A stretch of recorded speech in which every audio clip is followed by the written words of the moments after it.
मोदी साहब और संजय जोशी इनमें अगर टकराव हो जाता है तो आरएसएस तो पीछे रहेगी, वो सिर्फ तमाशा देखते रहेगी।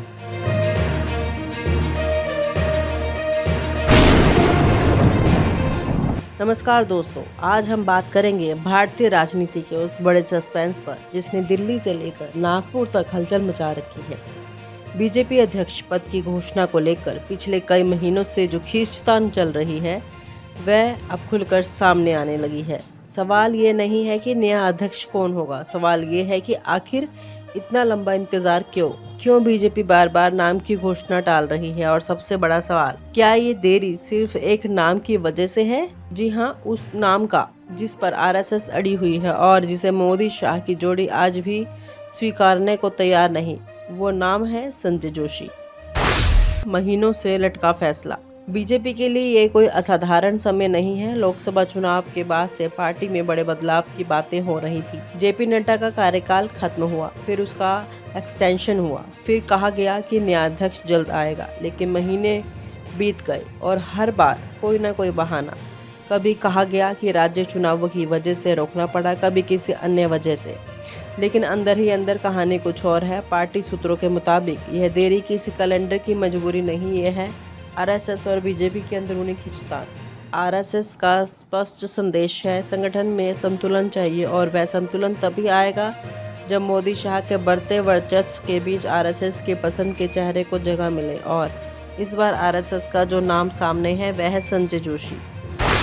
संजय जोशी, इंतजार और उम्मीद का सफर। संजय जोशी, यह नाम कोई नया नहीं है। एक समय बीजेपी के संगठन का सबसे मजबूत चेहरा, गुजरात में नरेंद्र मोदी के साथ मिलकर पार्टी की जड़ें जमाने वाला शख्स, लेकिन आज वही संजय जोशी एक कोने में चुपचाप इंतजार कर रहे हैं, महीनों से, सालों से, इस उम्मीद में कि आरएसएस का भरोसा, उनके पुराने रिश्ते और उनकी संगठनात्मक ताकत उन्हें फिर से राजनीति में सक्रिय कर देगी। आरएसएस भी इस बार पूरी तरह उनके पीछे खड़ी है। मोहन भागवत से लेकर संघ के कई सीनियर नेता ये मानते हैं कि पार्टी को एक बार फिर संगठनात्मक संतुलन देने का समय आया है और इसके लिए संजय जोशी से बेहतर कोई नाम नहीं। मोदी शाह की असहमति टकराव की जड़, लेकिन यही बात नरेंद्र मोदी और अमित शाह को स्वीकार नहीं है। वजह ये कि सिर्फ विचारधारा का अंतर नहीं है, बल्कि पुराने विवाद और व्यक्तिगत समीकरण। ये कहानी 2 दशक पुरानी है। जब गुजरात में बीजेपी उभर रही थी तब मोदी और जोशी दोनों अहम पदों पर थे, लेकिन समय के साथ इन दोनों नेताओं के बीच तनाव बढ़ा। 2005 में जब सब्सिडी स्कैंडल का मामला सामने आया तब माना गया कि मोदी की चुप्पी और राजनीतिक चालों ने संजय जोशी के लिए रास्ता मुश्किल बना दिया है। बाद में 2012 की राष्ट्रीय कार्यकारिणी बैठक में मोदी ने साफ कह दिया था कि अगर जोशी मौजूद रहेंगे तो वह मीटिंग में नहीं आएंगे। उस वक्त पार्टी ने मोदी को मनाने के लिए जोशी को हटाने का फैसला लिया और तब से संजय जोशी संगठन से दूर हो गए। आरएसएस ने उस समय की नाराजगी जताई थी, लेकिन तब पार्टी ने मोदी के बढ़ते कद को देखते हुए मामला दबा दिया। आज का हाल वही जंग, नया मैदान। अब जब अध्यक्ष पद का चुनाव होना है, आरएसएस ने फिर संजय जोशी का नाम आगे बढ़ाया। ये सिर्फ एक व्यक्ति का मुद्दा नहीं है, ये सत्ता बनाम संगठन की लड़ाई है। क्या बीजेपी में केवल मोदी शाह का वर्चस्व रहेगा या आरएसएस अपनी पारंपरिक पकड़ बनाए रखेगा? बीजेपी इस पर बैकफुट पर है। मोदी और शाह जानते हैं कि संजय जोशी की वापसी का मतलब होगा संगठन के भीतर का एक नया पावर सेंटर, और यह उनकी रणनीति के लिए खिलाफ है, जिसमें संगठन और सरकार दोनों की कमान पूरी तरह उनके हाथों में होनी चाहिए। देरी की राजनीति, बीजेपी का प्लान। तो फिर क्या किया जा रहा है? घोषणा टालो, माहौल ठंडा करो और वक्त खरीदो, यही प्लान है। यही वजह है कि अध्यक्ष पद की घोषणा के लिए कभी राज्य चुनावों का बहाना, कभी अंतर्राष्ट्रीय दौरे का बहाना, कभी मंत्रिमंडल विस्तार का बहाना सामने लाया गया। लेकिन आरएसएस अब सख्त है। सूत्र बताते हैं कि संघ ने यह साफ कर दिया है कि इस बार उनकी राय को नज़रअंदाज नहीं किया जाएगा। संगठन में संतुलन लाओ या फिर टकराव झेलो। तो अब क्या होगा? क्या मोदी शाह अतः आरएसएस के दबावों में झुकेंगे? क्या संजय जोशी की वापसी होगी या कोई नया नाम देकर संघ को मनाने की कोशिश होगी? या ये खींचतान बीजेपी आरएसएस के रिश्तों में अब वक्त का सबसे बड़ा संकट पैदा कर देगी? ये मामला सिर्फ एक नाम की लड़ाई नहीं, बल्कि ये लड़ाई है कंट्रोल की, विचारधारा की और शक्ति संतुलन की, और इसका असर आने वाले चुनावों तक जाएगा। अगर संजय जोशी की वापसी होती है तो यह सिर्फ संगठनात्मक फैसला नहीं होगा, ये एक राजनीतिक मैसेज होगा कि आरएसएस अब भी सबसे ऊपर है। कि संजय जोशी के नाम पर आरएसएस अड़ा हुआ है और ये नाम इसीलिए आगे किया गया है जिससे नरेंद्र मोदी इनके साथ सीधे टकराव आरएसएस का हो। अगर संजय जोशी का नाम अगर नहीं आता, दूसरा कोई नाम आता, तो मुझे लगता नहीं था कि इतना टकराव हो जाएगा। लेकिन नरेंद्र मोदी इनको एक मैसेज देने की बात आरएसएस इस नाम से कर रहा है कि आपको संजय जोशी के साथ काम करना पड़ेगा, जो उनके घोर विरोधी रह चुके हैं। तो सवाल ये आता है कि एक तो आरएसएस की बात माने या फिर गद्दी छोड़े। ये दो ही सवाल, या फिर तीसरा ये है कि आरएसएस को दरकिनार करके मोदी साहब अपना रास्ता चुने। ये तीन ही रास्ते नरेंद्र मोदी इनके सामने हैं। तो फिलहाल तो नरेंद्र मोदी साहब ने तीसरा रास्ता चुना है कि वो आरएसएस को दरकिनार करके अपना रास्ता चला रहे हैं। लेकिन बाकी जो चीजें हैं कि आरएसएस लगातार दबाव बनाए हुए हैं। संजय जोशी शांति से काम कर रहे हैं, वो अलग-अलग लोगों को संपर्क कर रहे हैं, जो जहाँ तक मेरी जानकारी है। मैं उनके साथ, उन्होंने जिसके साथ संपर्क किया, उनसे भी मेरी बात हुई, तो उन्होंने कहा कि थोड़ा समय लगेगा, लेकिन अंत में हमारे जैसा भी हमारे हित में ही फैसला होगा। ऐसा उनको विश्वास है अभी भी। तो इसलिए मुझे लगता है कि ये जो टकराव है, वो आगे और बढ़ेगा। 17 सितंबर के बाद ये सिचुएशन और टकराव जो है सिचुएशन की, वो ज़्यादा बढ़ेगी। अब इसमें कौन कितना किसकी बलि जाती है, ये देखना होगा। उसमें ये भी हो सकता है कि मोदी साहब जो है वो आरएसएस को बिल्कुल दरकिनार कर दें, या फिर आरएसएस के साथ वो थोड़ा-सा कॉम्प्रोमाइज़ करके जोशी साहब के अलावा दूसरे किसी नाम पे राज़ी हो जाएँ। ये हमें देखना पड़ेगा, लेकिन फैसला नरेंद्र मोदी और आरएसएस, इन दोनों में 17 सितंबर के बाद क्या होता है, वो देखना बहुत ही महत्वपूर्ण रहेगा।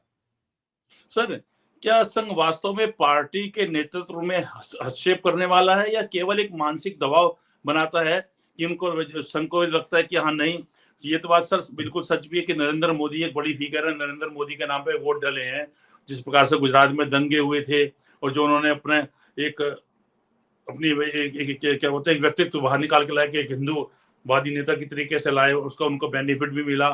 गुजरात में सत्ता संभाली, फिर देश के अंदर भी हम देखें केंद्र में भी 3-3 बार सत्ता संभालने सिर्फ हिंदूवादी नेता के नाम पे चल रहा है, कोई काम या विकास के नाम पे नहीं चल रहा है सर। और पूरा देश जो है हिंदू मुसलमान हिंदू मुसलमान हिंदू मुसलमान उसी पे ही चर्चा कर रहा है, चाहे वो इसके हक में है इस चर्चा के, चाहे इसके हक में नहीं है, लेकिन सबको इस बात पर चर्चा करनी पड़ रही है। जो इसको पसंद करते हैं वो भी इस पर चर्चा करते हैं, जो इसको पसंद नहीं करते उनकी भी मजबूरी है कि इस पर चर्चा करें। क्यों? क्योंकि वो चर्चा करना एक बहुत जरूरी है कि ये जो एक हिंदू मुसलमान देश में चल रहा है, ये कहीं से भी किसी भी प्रकार से किसी के लिए भी लाभकारी हितकारी नहीं है। कोई विकास की बात नहीं होती है, कोई रोजगार की बात नहीं होती है, कहीं कोई जीडीपी की बात नहीं होती है। कोई विदेश नीति देखें तो उसका तो बिल्कुल ही भट्टा बैठा हुआ है। सिंदूर बाजू में चढ़ता है, उनके खून के अंदर सिंदूर चलता है। कभी बोलते हैं हम गुजराती, हमारे खून के अंदर कॉमर्स चलता है, और जहां भी जाते हैं उसी भाषा में बोलना शुरू कर देते हैं मोदी जी। तो सर लेकिन ओवरऑल अब जो है जिस प्रकार से संघ ये चाहता है कि 75 साल की उम्र में मोदी जी के अब नमस्ते हो जाए, क्योंकि मार्गदर्शन मंडल की घोषणा अमित शाह ने की थी कि जब मोदी जी सत्ता में आए थे 2014 में और भाजपा के अध्यक्ष अमित शाह, तो उन्होंने ही प्रेस रिलीज जारी की थी कि मार्गदर्शन मंडल बनेगा, और कई नेताओं को सीनियर को उन्होंने साइडलाइन कर दिया था। वो अलग बात है कि अब यही चीज गले पड़ रही है, लेकिन मोदी जी तो यहाँ से हटने वाले है नहीं।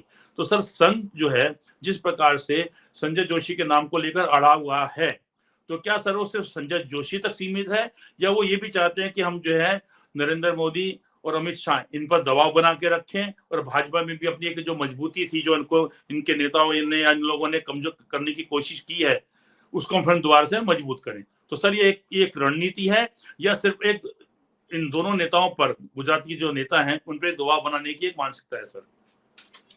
देखिए, आरएसएस का जो संगठन है, मैं जैसे मैंने बताया कि विचारधारा का संगठन है, और इसको आगे अगर लेके जाना है इस विचारधारा को, तो बीजेपी उनके लिए एक साधन है। और बीजेपी अगर साधन है, तो इसका मतलब है कि बीजेपी की प्रगति जो है वो निश्चित रूप से हो, ये आरएसएस चाहेगा। मान लीजिए कि मोदी साहब और अमित शाह अगर पर्दे से हट जाते हैं, तो उसके बाद क्या होगा? क्योंकि मोदी साहब ने और किसी को कुछ रखा नहीं है वहाँ पे, हाँ, जो बिल्कुल सही उनकी बात। जगह ले, या फिर उनके नाम पे कोई लोग वोट दे, ऐसे सिचुएशन में किसी को रखा नहीं है। तो ये सिचुएशन जो है वो आरएसएस के लिए चिंता का विषय है, क्योंकि मोदी साहब जब तक रहेंगे तब तक वो सेकंड लीडरशिप पनपने नहीं देंगे, ये तो तय है। ऐसे कोई कद्दावर नेता को वो आगे नहीं आने देंगे कि वो बीजेपी की आगे कमान संभाले, मोदी साहब के बाद संभाले। इसका कोई सिचुएशन मोदी साहब क्रिएट करने नहीं देंगे। तो यही चिंता आरएसएस को है, और इसीलिए मोदी इनको इनके आगे देखने की कोशिश आरएसएस कर रहा है, और उसमें उनको लग रहा है कि नरेंद्र मोदी इनको अगर हमने आज नहीं रोका, संजय जोशी एक उसमें जरिया हो सकते हैं, लेकिन संजय जोशी एक टूल के हिसाब से अब आरएसएस उसको यूज कर रहा है, क्योंकि मोदी साहब और संजय जोशी इनमें अगर टकराव हो जाता है तो आरएसएस तो पीछे रहेगी, वो सिर्फ तमाशा देखते रहेगी, और मोदी साहब की ज्यादातर ताकत जो है वो संजय जोशी को के साथ लड़ने में खर्च हो जाएगी। तो ये आरएसएस जानती है, इसलिए मोदी साहब जो है वो बिल्कुल संजय जोशी के नाम के लिए तैयार नहीं है, लेकिन आरएसएस को तो मोदी साहब के आगे की सोचनी है, और इसीलिए वो सारी जो चीजें हैं वो कर रही है, वो प्रेशर बना रही है। उसमें संजय जोशी का बतौर एक हथियार इस्तेमाल जरूर हो सकता है, लेकिन सवाल ये आता है कि जोशी साहब भी उतने ही यानी वो सब 75 के नहीं रहेंगे, लेकिन एक 5-10 साल वो यहाँ वहाँ रहेंगे। 60s के तो आगे तो चले गए हैं वो, तो वो कितने साल तक राजनीति करेंगे, इस पर भी सवाल है। तो ऐसे में आरएसएस कई सारी बातों पे विचार कर रहा है। एक तो तय है कि नरेंद्र मोदी साहब अगर प्रधानमंत्री पद से हट जाते हैं तो वो अमित शाह के अलावा और किसी को प्रधानमंत्री नहीं बनाएंगे। ना हमारे देवेंद्र फडणवीस को बनाएंगे, ना योगी आदित्यनाथ को बनाएंगे, क्योंकि उन्होंने जो सारे कांड किए हुए हैं उसको संभालने के लिए सिर्फ एक आदमी मजबूत है, और वो है अमित शाह। तो जिस तरह से उन्होंने सिस्टम की जो खामियां हैं उसका उपयोग करके 3 बार सत्ता हासिल की है, और सिस्टम को जिस तरह से उन्होंने अपने हाथ में लिया है, ईडी और सीबीआई और इनकम टैक्स का उपयोग करके, तो ये सारी चीजें जो है वो बखूबी से अमित शाह के जरिए उन्होंने किया है, और अमित शाह को ये सारी रणनीति जो है पता है। इसलिए मोदी साहब चाहेंगे कि अमित शाह ही बने। तो अमित शाह अगर बन जाते हैं तो वही बीजेपी का हश्र होगा जो अभी नरेंद्र मोदी के कार्यकाल में हो रहा है, और ये आरएसएस नहीं चाहती। लेकिन सवाल ये है कि अमित शाह को टक्कर कौन देगा? सर जी सर, अगर हम बात करते हैं कि आम पब्लिक की, आम जनता की, तो आप जनता ये मान के चलते हैं कि आरएसएस और भाजपा एक है, ठीक है जी। और उनको तो मैक्सिमम लोगों का भी यही है कि जो आरएसएस है वही राज्यों के मुख्यमंत्री तय करता है, कि जो मुख्यमंत्री की दौड़ में कहीं दूर दूर तक किसी का नाम नहीं होता, एकदम से नाम आता है और वो बन जाता है। तो सब मानते हैं कि आरएसएस वाले से लोग हैं, वो जो बेशक से विधायक बने, लेकिन वो आरएसएस के खास है और आरएसएस ने बनवाया। तो सब जब जानते हैं कि आरएसएस और बीजेपी एक ही है। सर, जनता के सामने जब हम ये चर्चा करते हैं कि आरएसएस संजय जोशी को इसका अध्यक्ष बनवाना चाहती है पार्टी का, और नरेंद्र मोदी और अमित शाह नहीं बनने देना चाहते हैं, सर इसकी क्या वजह है जो हम जनता को बता सके कि भाई नरेंद्र मोदी और अमित शाह को क्या परहेज है, क्या नुकसान है, क्या उनको दिक्कत आती है, क्या दिक्कत दिख रही है संजय जोशी के नाम पे? सर देखिए, संजय जोशी ये वो शख्स है जो नरेंद्र मोदी के साथ उनकी घनघोर लड़ाई गुजरात की भूमि पर हुई है, और तब मोदी साहब चीफ मिनिस्टर भी नहीं बने हुए थे। हाँ, लेकिन संजय जोशी पार्टी के महासचिव बने थे और नरेंद्र मोदी उपाध्यक्ष बने थे जी, तो 2012 में। एक सीढ़ी निकल के आई। एक महिला ने आरोप किया था संजय जोशी के ऊपर यौन प्रताड़ना का, और उस सीढ़ी को इतना उछाला गया बीजेपी में और आरएसएस में, और संजय जोशी के ऊपर दबाव बनाया गया कि वो इस्तीफा दें। तो संजय जोशी जिस तरह से अपमान करा के उनको हटाया गया, वो भूले नहीं है अभी तक, और वो अपमान का बदला नहीं है। जो बीजेपी के पद से इस्तीफा देना पड़ा था संजय जोशी को, किसका करा धरा ये भी सब लोग जानते हैं, इसमें तो कोई बात नहीं है। लेकिन सवाल ये ना कि सर संजय जोशी तो मन में कुंठा लेके बैठे हुए हैं, लेकिन इन जो अमित शाह हैं, नरेंद्र मोदी हैं, इनको ऐसी क्या परेशानी दिखती कि अगर संजय जोशी आ गए तो इनका कितना अहित हो जाएगा? देखिए, संजय जोशी अगर आते हैं तो सबसे नुकसान मोदी साहब का इसलिए होगा क्योंकि मोदी साहब की सारी रणनीति जो है, मोदी साहब की सारी चालें जो है, वो बखूबी तरीके से संजय जोशी जानते हैं। मोदी साहब के साथ उन्होंने काम किया है, उनके विरोध में भी काम किया है, तो मोदी साहब किस हद तक जाते हैं, ये सब उनको पता है। वो कैसे हथकंडे अपनाते हैं, ये सब उनको पता है। तो उनको नरेंद्र मोदी इनको जवाब देने की ताकत रखने वाले संजय जोशी है, ये सबको पता है। तो ऐसे में मोदी साहब जैसा एक आदमी जो खुद को नॉन बायोलॉजिकल कहता है, यानी वो खुद डिक्टेटर लेवल पे आदमी गया हुआ है, वो नहीं चाहेगा कि उसको आह्वान देने वाला, उसको टक्कर देने वाला कोई आदमी पनप जाए, कोई आदमी खड़ा हो जाए उसके खिलाफ। तो उसके पर काटने की वो ज़रूर कोशिश करेगा, और यही हो रहा है कि संजय जोशी को विरोध करने के लिए नरेंद्र मोदी लगातार अपने जो विद्यमान राष्ट्रीय अध्यक्ष हैं, उनको एक्सटेंशन पे एक्सटेंशन दिए जा रहे हैं। जबकि उनका कोई ऐसा कोई महत्व नहीं है कि जिसके चलते बीजेपी को वोट मिल रहे हैं या कुछ बीजेपी का फायदा हो रहा है। तो वो उनका जो ये है हड़बड़ी है, वो इसमें दिखती है कि संजय जोशी को विरोध करने के लिए वो कितने उत्सुक हैं। ऐसे में संजय जोशी का नाम आरएसएस इसलिए आगे कर रहा है क्योंकि नरेंद्र मोदी इनके ऊपर एक प्रेशर बना के रखे, और मोदी साहब जो बीजेपी की प्रगति में रोड़े डाले हुए हैं, उसके लिए वो थोड़ी सी छूट बीजेपी पार्टियों को दे, सेकंड लीडरशिप जो है उसको पनपने दे। अगर सेकंड लीडरशिप पनपने मोदी साहब नहीं देंगे, जो कभी अटल बिहारी वाजपेयी के बाद उनकी लीडरशिप पनपने दी थी बीजेपी ने और आरएसएस ने, अगर नहीं होता तो मोदी साहब यहाँ तक, इस मुकाम तक नहीं पहुंचते। लेकिन मोदी साहब किसी को और दूसरे को आने भी नहीं दे रहे हैं। आज की तारीख में कोई जो जिस तरह से वो सरकारी अफसरों को मंत्री बना के बैठे हुए हैं, कोई पॉलिटिकल लीडर्स को बड़े ओहदे पे उन्होंने नहीं रखा है, उससे साफ जाहिर होता है कि वो किसी को आगे आने नहीं दे रहे। और ये आरएसएस को कतई पसंद नहीं है कि इस तरह का सिचुएशन बीजेपी में हो, और बीजेपी की जो प्रगति है, बीजेपी का जो डेवलपमेंट है सेकंड लाइन लीडरशिप का, वो रुक जाए। और इससे आगे मोदी और अमित शाह पर्दे से हट जाते हैं, तो उसके बाद बीजेपी का कमान संभालने वाला कोई मजबूत लीडर अगर नहीं रहेगा, तो मुझे नहीं लगता कि कांग्रेस या बाकी कोई पार्टी जो होगी उस वक्त की मजबूत पार्टी, उसको बीजेपी रोक पाएगी। तो ये सिचुएशन में सारे आरएसएस जो है वो विचार कर रही है, और यही कारण है कि बीजेपी और आरएसएस में, मोदी और आरएसएस में टकराव इस पर बना हुआ है।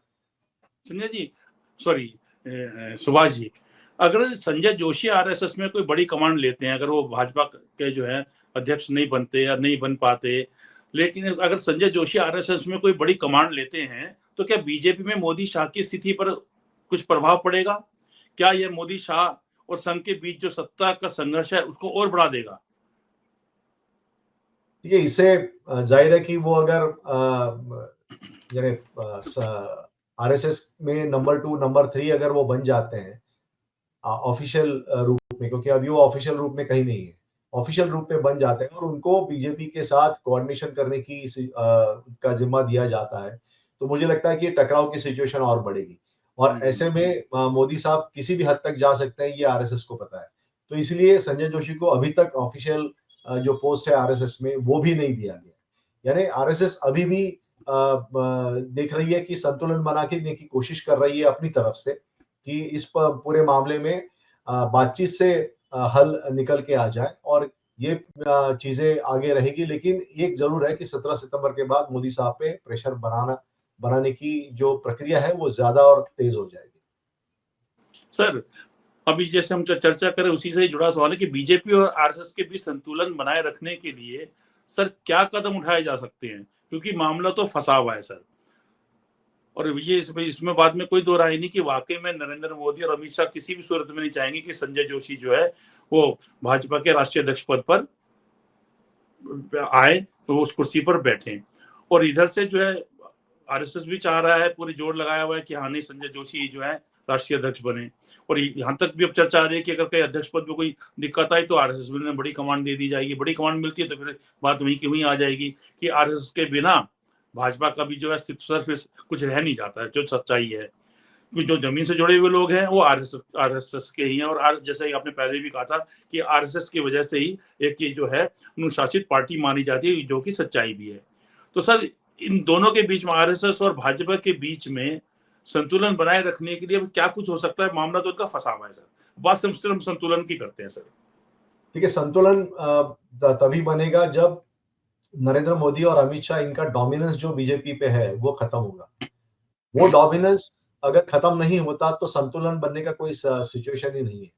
और ये संतुलन तभी बनेगा जब बीजेपी की तरफ से जो ऑर्गेनाइजिंग सेक्रेटरी पद पर आरएसएस का आदमी चला जाता है बीजेपी पे, वो राष्ट्रीय स्तर से लेकर ब्लॉक स्तर तक वो आरएसएस के कार्यकर्ता उसमें संगठन सचिव के रूप में काम करते हैं।